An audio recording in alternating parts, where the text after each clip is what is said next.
신약성경 에베소서 1장 3절에서 5절 말씀 제가 봉독하겠습니다. 에베소서 1장 3절에서 5절 말씀입니다.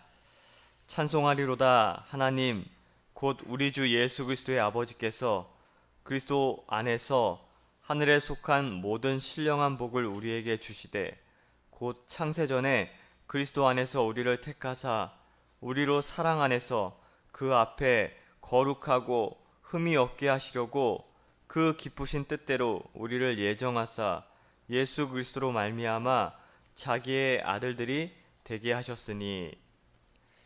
오늘 말씀의 제목은 선택의 경이로움이란 제목으로 말씀 상고하도록 하겠습니다. 선택의 경이로움. 에베소서 1장 지금 우리가 계속 살펴보고 있는데 하나님께서는 우리들에게 하늘의 신령한 복을 주시겠다고 지금 말씀하고 계십니다. 그 복 가운데 첫째 복이 하나님의 아들이 되는 복입니다. 저희들을 하나님의 아들로 삼으셔 주신 것입니다. 우리의 신분을 하나님의 아들로 격상시켜 주시는 복, 이것이 하나님께서 우리에게 주시는 놀라운 복입니다. 그래서 이 복을 설명하는 그 핵심적인 용어들을 좀 잠깐 살펴보려고 하는데, 먼저 이 1장 5절에 보면 예정이라는 단어를 주목해야 됩니다. 예정. 1장 5절에 보면 그 기쁘신 뜻대로 우리를 예정하사 예수 그리스도로 말미암아 자기의 아들들이 되게 하셨으니, 여기 예정이란 단어가 나오는데 이 예정, 이것은 하나님의 구원 계획을 가리키는 겁니다.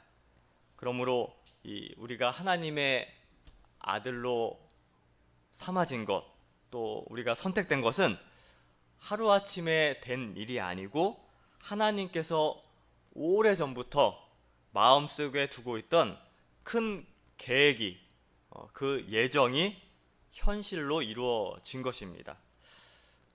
통계를 보면 이 통계가 정확하진 않지만 전 세계 인구가 80억, 90억 이러는데 그 세계 인구 가운데 기독교인들이 한 33%라고 합니다. 그런데 예수님을 진심으로 믿고 참으로 거듭난 하나님의 백성들은 또 그 거듭난 그리스도인답게 살고자 하는 그 퍼센트는 한 6%로밖에 되지 않는다고 해요. 그러니까 이것이 정확한 통계는 아니지만 하나님께서 우리 하나님의 자녀들을 선택하시는데 100명 중에 한 6명, 그 안에 우리가 선택된 것입니다. 이처럼 이 하나님의 거대한 구원 계획에, 특별히 예정 가운데 우리가 포함되어 있다는 이 사실, 과소평가할 사건이 아니죠. 너무 놀라운 일인데, 그래서 오늘 이 하나님의 이 경이로운 선택, 놀라운 선택에 대해서 잠깐 말씀을 통해서 살펴보도록 하겠습니다. 이 하나님의 선택에는 세 가지 특징이 보여집니다. 오늘 본문에서요. 첫 번째로 이 하나님의 선택 첫 번째 특징은 하나님께서 우리를 선택한 시점은 창세 전이라는 것입니다. 하나님께서 저희들을 선택한 그 시점은 창세 전이었다는 것입니다. 1장 4절 보면 곧 창세 전에 그리스도 안에서 우리를 택하사 우리로 사랑 안에서 그 앞에 거룩하고 흠이 없게 하시려고. 예수님 안에서 우리를 택해 주셨는데 그 택한 시점이 언제죠? 창세 전이라고 말씀하고 있습니다. 이 땅에 태어나 우리가 역사의 일부가 되기 전에, 영원 무궁 전에 하나님께서 우리를 하나님의 영광스러운 자녀로 가슴속에 새겨 두셨다는 것입니다. 그래서 시편 139편 16절에 보면, 시편 139편 16절에 보면 이렇게 말씀하고 있습니다. 내 형질이 이루어지기 전에, 내 형질이 이루어지기 전에, 어머니 뱃속에 생기기도 전에 하나님께서 하나님의 백성들, 저희들을 보셨다는 말입니다. 다시 다른 말로 바꾸면 무에서 나를 보셨다는 것입니다. 존재가 없는 무에서 나를 보셨다는 말인데, 이것이 바로 창세 전에, 창세전에 나를 아들로 선택하셨다는 말씀과 통하는 말입니다. 사실 이 형체가 생기기 전에 또 형질이 이루어지기 전에는 존재라는 말을 쓰지 않습니다. 그러나 하나님께서는 형체 이전에, 형질이 이루어지기 이전에 이미 우리의 존재를 알고 계셨다는 것입니다. 형체 이전의 나라는 개체를 이미 알고 계셨다는 것, 얼마나 정말 놀라운 일인지 모릅니다. 또 시편 139편 16절 계속 이어서 보면 나를 위하여 정한 날이 하루도 되기 전에 주의 책에 다 기록이 되었나이다. 나를 위하여 정한 날이 하루도 되기 전에 주의 책에 다 기록이 되었다 말씀하고 있습니다. 나의 역사가 시작되기 이미 전에, 나의 날이 시작도 되기 전에 하나님께서 하나님의 책에 미리 우리들의 모든 그 역사를 기록하셨다는 이야기입니다. 사실 어떤 시작이 있어야지, 어떤 출발이 있어야지 역사를 기록할 수가 있습니다. 그런데 저희들의 시작이 있기도 전에, 나의 역사가 시작도 되기 전에 기록이 앞선다는 것, 사실 이것은 논리적으로는 이해할 수 없는 부분입니다. 그러나 우리 하나님께서는 우리의 시작되기 전에, 역사가 시작되기 전에 이미 기록하고 계셨다 말씀하고 있습니다. 이러한 사실들 앞에 당연히 저희들은 그 하나님께 찬양해야 하는 것입니다. 왜냐하면 만약에 하나님께서 어쩌다 나를 구원하셨다고 하고 어쩌다 우리를 구원하셨다고 하면 어쩌다 하나님께서는 나를 버릴 수도 있다는 말이 되는 것입니다. 그러나 저희들이 예수님을 믿고 하나님의 아들이 된 것은 이처럼 하나님의 치밀하고 영원한 계획 가운데 비롯된 것입니다. 그러니까 이러한 사실 앞에 우리는 안심할 수 있는 것입니다. 왜냐하면 우리의 구원은 절대 빼앗길 수 없기 때문에 그렇습니다. 두 번째로 오늘 본문에 나타나는 이 하나님의 선택의 특징은 기쁘신 하나님의 뜻대로 선택하셨습니다. 우리를 하나님의 기쁘신 뜻대로 선택하셨습니다. 좀 더 쉬운 말로 표현하자면 하나님께서 좋아서 우리를 선택하셨다는 것입니다.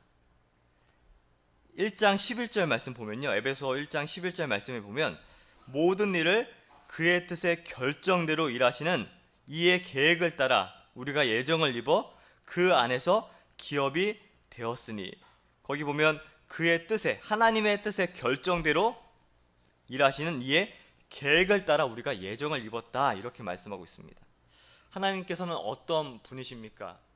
우리가 물론 하나님의 그 성품과 속성을 우리의 언어로 다 설명할 수가 없습니다. 그런데 우리 하나님께서는요, 모든 일을 하나님의 마음대로, 하나님의 뜻대로, 또 하나님의 그 성품대로, 하나님 마음대로 하실 수 있는 분입니다. 이것을 신학적인 용어로 하나님의 절대 주권이다 우리가 이렇게 설명을 하죠. 그러니까 하나님께서 지금 누가 시켜서 선택한 것도 아니고요, 무슨 조건을 보고 선택한 것도 아닙니다. 그저 하나님께서 그 마음에 합하신 대로 하나님이 좋으셔서 저희들을 하나님의 자녀로 선택하신 것입니다. 그런데 어떤 사람들은 이런 하나님의 이런 일방적인 결정을 매우 언짢아합니다. 그러나 그것은 아주 잘못된 생각입니다. 만약에 하나님께서 사람들의 그런 자유의지를 존중하셔서 우리와 상의하신 후에 택하셨다 만약 가정해 보세요. 과연 그렇다면 저희들이 구원을 받을 수 있었을까 생각해 본다면 아찔합니다. 만약 가정 가운데 인간이 자진해서 하나님을 믿겠다고 나설 사람은 이 세상에 단 한 사람도 없습니다. 그러니 하나님께서 인간들과 의논하고 상의해서 선택하지 않은 게 얼마나 감사한 일이고 다행인지 모릅니다. 이런 점에서 하나님께서 하나님 자신의 기쁘신 뜻대로, 하나님께서 좋으셔서 선택하신 것에 저희들은 무한한 감사와 찬양을 올릴 수밖에 없는 것입니다. 예전에 이병규 목사님께서 이런 비유를 많이 드셨는데, 그 폐차장 같은 데 가면 큰 기중기가 있잖아요. 그럼 그 기중기 작동시키면 그 뭐죠? 철 같은 거, 쇠붙이 같은 것만 쫙쫙 올라와서 붙는다. 그게 바로 하나님의 은혜고 선택이다. 하나님께서 우리를 부르시고 선택하셨기 때문에 우리는 끌려 올라갈 수밖에 없다. 그렇게 늘 그런 비유를 말씀하셨는데, 이와 같이 하나님은 때가 되면 택한 사람들을 다 끌어올리십니다. 이렇게 예수님께 반응할 수 있게 우리를 선택해 주신 거예요. 아무리 끌어올려도 반응하지 않는 그런 다른 물체들은 올라가지 않습니다. 그와 같습니다. 내가 반응하고 싶어도 반응이 절대 안 되는 사람들이 있어요. 근데 우리는 그 예수님의 부르심에, 그 예수님의 은혜에 어떻게 반응할 수 있습니까? 하나님께서 그렇게 다 작정하시고 예정하시고 그렇게 인도해 가시기 때문에 저희들은 그렇게 예수님께 반응할 수 있는 것입니다. 이런 게 얼마나 감사한 일인지 우리는 다시금 오늘 기도하시면서 묵상하셔야 되겠습니다. 요한복음 6장 44절 말씀에도 보면, 나를 보내신 아버지께서 이끌지 아니하시면 아무도 내게 올 수 없으니 오는 그를 내가 마지막 날에 다시 살리리라. 아버지께서 이끌지 아니하시면 아무도 내게 올 수 없다 말씀하고 있습니다. 예수님께 가고 싶다고 해서, 내가 교회에 가고 싶다고 해서 아무나 갈 수 있는 것이 아닙니다. 하나님이 끌어 당기셔야 갈 수 있다는 사실, 이 진리 앞에 우리는 다시 한번 무릎 꿇을 수밖에 없는 것입니다. 또 본문에서 이 하나님의 선택의 특징 세 번째는 그리스도 안에서 우리를 택하셨다는 사실입니다. 그리스도 안에서 우리를 택하셨다. 에베소 1장 3절 4절 말씀 보면, 찬송하리로다 하나님 곧 우리 주 예수 그리스도의 아버지께서 그리스도 안에서 하늘에 속한 모든 신령한 복을 우리에게 주시되, 또 4절에 곧 창세전에 그리스도 안에서 우리를 택하사 우리로 사랑 안에서 그 앞에 거룩하고 흠이 없게 하시려고. 지금 3절 4절 다 반복에 되는 그 구절이 있습니다. 그리스도 안에서 우리에게 복을 주시고요, 그리스도 안에서 우리를 택하셨다 말씀하고 있습니다. 거룩하시고 공의로운 하나님이십니다. 사실 죄로 더러워진 우리들은 이 하나님과 원수가 되었습니다.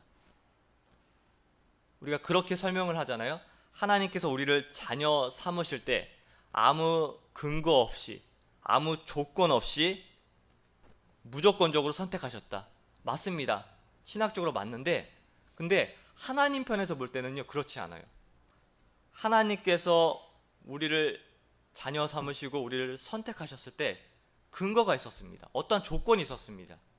그것이 무엇이냐면 바로 하나님의 아들 예수 그리스도의 대속, 그 속죄를 근거로 저희들을 자녀 삼아 주신 것입니다. 우리 입장에서는 무조건적이죠. 우리 뭐 공로 없습니다. 어떤 우리의 조건을 보시고 하나님께서 우리를 자녀 삼으신 건 아닙니다. 그렇지만 하나님께서도 우리를 선택하실 때 그 예수님의 대속의 공로를 보시고 속죄의 근거를 보시고 저희를 선택해 주신 것입니다. 하나님께서 내가 아무개를 선택할 때 그 곁에서 예수님께서 이렇게 아마 대답하신 것 같아요. 이것은 저의 그냥 상상입니다. 내가 아무개를 선택할게, 이렇게 하실 때 예수님께서 네, 선택하세요. 제가 책임지고 대신 값을 지불하겠습니다. 그러니 선택하시기 바랍니다. 우리 예수님께서 하나님께 그렇게 보증해 주신 겁니다. 그러니까 하나님께서 기쁘게, 예수님 안에서 기쁘게 저희들을 선택해 주신 것입니다. 이 하나님의 선택이 언제 일어났습니까? 세상에 그 무엇이 존재하기도 전에, 그 어떤 역사가 시작되기도 전에 예수님의 보증을 근거로 하나님께서 날 기쁘게 선택해 주신 것입니다. 그 경이로운 선택에 바로 저와 여러분들이 포함되어 있는 것입니다. 그러니 이 사실 앞에 어떻게 기뻐하지 않을 수가 있겠습니까? 이렇게까지 멋있게 계획한 그 하나님의 선택, 그렇기 때문에 우리는 아무리 소용돌이치고 또 어려움이 찾아와도 하나님과 우리의 관계를 그 어떤 것으로도 끊을 수 없는 것입니다. 말씀을 정리하겠습니다. 이런 하나님의 선택을 받은 저희들, 이런 존재임을 다시금 기억하셔서 혹시 현재 나의 모습이 힘들고 초라하고 보잘것없이 보여도 우리는 온 우주 만물이 생기기 이전에 하나님의 기쁘신 뜻 가운데 그리스도 안에서 하나님의 자녀로 선택받았다는 위대한 존재임을 깨닫고 기억하셔서 이 놀라운 진리를 오늘도 깊게 묵상하시면서 하나님께 선택받은 자로서의 기쁨을 가지고 오늘 한 날 살아가시기를 간절히 소망하겠습니다. 네, 잠깐 기도하겠습니다. 하나님 아버지, 정말 감사합니다. 온 우주 만물을 만드시기도 전에 나라는 존재가 하나님의 시야에 들어왔다니 참 불가사의한 일입니다. 그러나 창세전에 그리스도의 보증으로 택했다고 성경에 분명히 기록해 주셨으니 하나님의 자녀로 선택해 주신 은혜에 진심으로 감사드리며 찬양과 영광을 올려드립니다. 그러므로 이제는 모든 일을 하나님의 뜻대로 또 하나님의 계획을 따라 그 사명을 잘 감당하는 저희들이 되어서 저희들의 모습을 보시고 하나님께서 기뻐하시는 일들이 우리 광운교회와 우리 성도님 삶 가운데 많이 역사할 수 있도록 긍휼을 베풀어 주시옵소서. 산에서 기도하고 계시는 담임 목사님을 지켜 보호하여 주시옵시고 오늘 한 날도 하나님의 선택을 받은 자로서 기쁨을 가지고 살아나가는 저희 모두가 되게 하여 주시옵소서. 감사드리오며 예수님의 이름으로 기도하옵나이다. 아멘.